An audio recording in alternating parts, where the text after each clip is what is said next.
আজকে আমরা বানাবো কাঁচা আমের শরবত। এই জন্য প্রথমে আমরা আমগুলোকে ভালো করে ধুয়ে নিলাম।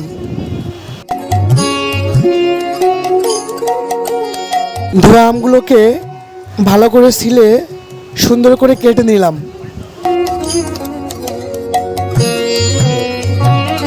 এরপরে আমগুলোকে ব্লেন্ডার দিয়ে এর সাথে প্রয়োজন মতো ধনেপাতা, লেবু পাতা, কাঁচামরিচ দিয়ে সুন্দর করে ব্লেন্ড করে নিলাম।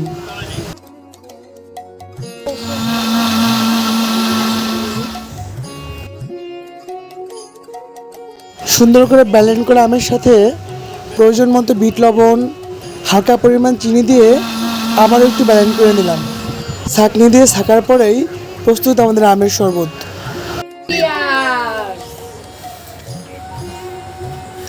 যে মিষ্টি কিন্তু ঝাল বেশি। অসাধারণ।